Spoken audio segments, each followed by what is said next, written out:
बच्चों, इस वीडियो में हम पढ़ेंगे chapter two the country again. उससे पहले यहाँ पर क्रिएटिव कॉर्नर में दी गई कुछ एक्सरसाइज करते हैं। यहाँ पर बच्चों एक वर्ड्स की ग्रिड दी गई है जिसमें से हमें कुछ मीन्स ऑफ ट्रांसपोर्ट पहचान कर यहाँ पर लिखने हैं। जैसे फर्स्ट वर्ड है ट्रेन, TRAIN, ट्रेन।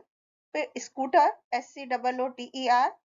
फिर आप यहाँ पर बस लिख सकते हैं, बाइसिकल, BICYCLE, बाइसिकल है, कार है, बोट है।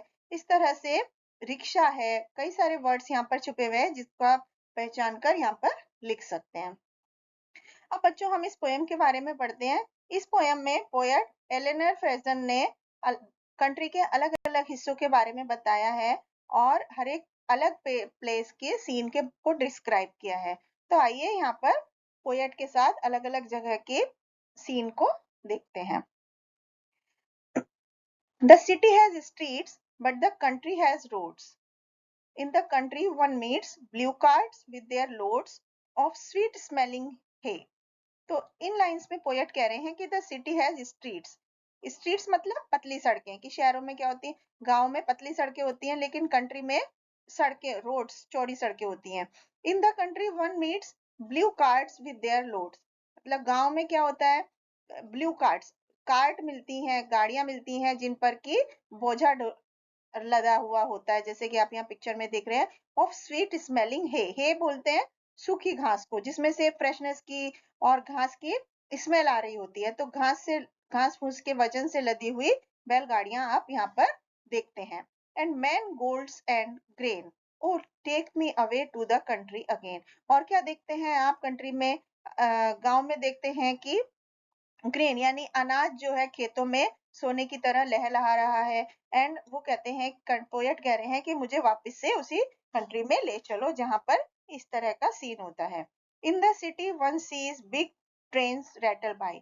शहरों में वो क्या देखते हैं कि बड़ी बड़ी जो ट्रेन होती है वो घड़घड़ाहट मतलब आवाज के साथ चलती हैं, जो रेल पर चलती हैं ट्रेन, अलग अलग आवाज उनमें से आती है खड़खड़ की। तो वो उन ट्रेन्स को देखते हैं। And the breath of chimneys that blot out the sky, and all down the pavements stiff lamp posts one sees, but the country has rows। और वो देखते हैं कि शहरों में क्या है कि जो चिमनी से की जो ओपनिंग होती है उससे फैक्ट्रियों का गंदा धुआं बाहर आ रहा होता है, जिसकी वजह say that blot out the sky, sky जो है आसमान पूरा धुंधला हो जाता है और कुछ भी क्लियर नहीं दिखाई देता है। And all down the payments, जो पेमेंट्स मतलब जो फुटपाथ होते हैं उन पर स्टिफ लैम्प पोस्ट, जो खंभों पर लैंप लगे होते हैं वो देखते हैं। लेकिन कंट्री में हैज एज रोज, मतलब एज रोज पेड़ों की बाउंड्री, एक रो होती है। The country has trees, country में पेड़ होते हैं। एज स्वीट एज द सन, और जितना सन के जैसे प्यारा। In the country is rain, मतलब बारिश होती है और वो एकदम पेड़ से हर और सन की जैसी चीजें आप अपने कंट्री में देखते हैं। और take me away to the country again, तो पोएट यहाँ पर वापस उसी कंट्री में जाना चाहता है जहां पर इस तरह की नेचुरल ब्यूटी पोएट देखते हैं। तो ये पोएम बच्चों एलेनर फेर्जन ने लिखी हुई है। तो यहाँ पर इस पोएम से क्या मोरल मिलता है, वो कह रहे हैं we should learn more about the place in which we are living, also should explore the beauty of it. मतलब हमें जिस जगह पर हम रहते हैं उस जगह के बारे में और ज्यादा सीखने की कोशिश करनी चाहिए एंड उस जगह की सुंदरता को और अच्छी तरह से समझना चाहिए। Thank you.